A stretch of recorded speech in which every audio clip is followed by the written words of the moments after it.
ADC ফলের পর ত্রিপুরায় উত্তেজনা, রাজনৈতিক হিংসার অভিযোগে সরব বিজেপি। এ প্রেক্ষাপটে ক্ষতিগ্রস্ত এলাকা পরিদর্শনে বিজেপির রাজ্য সভাপতি রাজীব ভট্টাচার্যের সাবরুম সফর। এডিসি নির্বাচনে ফল প্রকাশের পর ত্রিপুরার বিভিন্ন প্রান্ত রাজনৈতিক অস্থিরতা ও হিংসার অভিযোগকে কেন্দ্র করে উত্তেজনা ক্রমশ বাড়ছে। বিজেপির পক্ষ থেকে অভিযোগ করা হয়েছে, নবনির্বাচিত ত্রিপুরা মথা দলের একাংশ পরিকল্পিতভাবে রাজ্যের বিভিন্ন এলাকায় বিজেপি নেতা কর্মী ও সমর্থকদের উপর ধারাবাহিক আক্রমণ সংগঠিত করছে। এই অভিযোগ ঘিরে ইতিমধ্যেই রাজনৈতিক মহলে তীব্র প্রতিক্রিয়া সৃষ্টি হয়েছে। বিজেপির দাবি, একাধিক স্থানে তাদের দলীয় কর্মীদের বাড়িতে হামলা, ভাঙচুর এবং হুমকির ঘটনা ঘটেছে।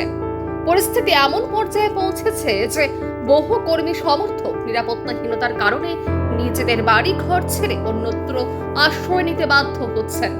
বিশেষ করে সাবরুম মহকুমার 28 শিলাছড়ি মনোবনকুল এডিসি কেন্দ্রে বিজেপির জয়ের পর থেকেই আক্রমণের মাত্রা বেড়েছে বলে অভিযোগ উঠেছে। স্থানীয় সূত্রে জানা গেছে, বিভিন্ন বাজার ও জনবহুল এলাকায় অস্থিরতা তৈরি করে ব্যবসা বাণিজ্য ব্যাহত করার চেষ্টা হয়েছে। পাশাপাশি একাধিক বিজেপি পার্টি অফিসে অগ্নিসংযোগ এবং ভাঙচুরের ঘটনাও সামনে এসেছে, যা পরিস্থিতিকে আরো উদ্বেগজনক করে তুলেছে। এই প্রেক্ষাপটে ক্ষতিগ্রস্ত এলাকা পরিদর্শনে যান বিজেপির রাজ্য সভাপতি রাজীব ভট্টাচার্য।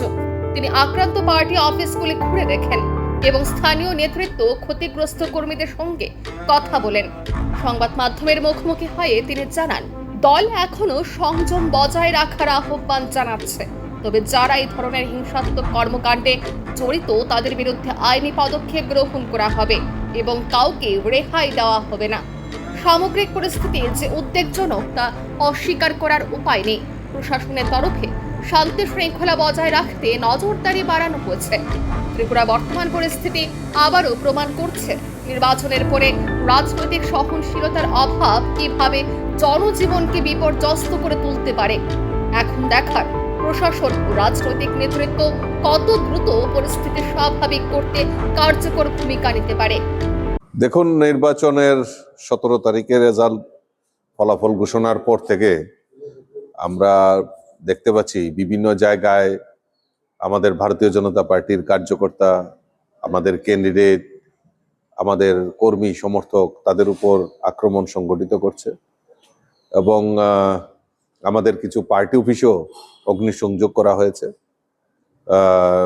গত পরশু থেকে আমি নিজে ব্যক্তিগতভাবে আমার পার্টির বিভিন্ন নেতৃত্ব এবং আমাদের মাননীয় মুখ্যমন্ত্রীও বিভিন্ন জায়গায় পরিদর্শন করছেন, বিভিন্ন জায়গায় যাচ্ছেন এবং আমিও আজকে সেই মোতাবেক দক্ষিণ ত্রিপুরা জেলায় বিভিন্ন জায়গায় আমাদের পার্টি অফিসে অগ্নিসংযোগ করা হয়েছে, সেগুলি পরিদর্শনে এসেছি।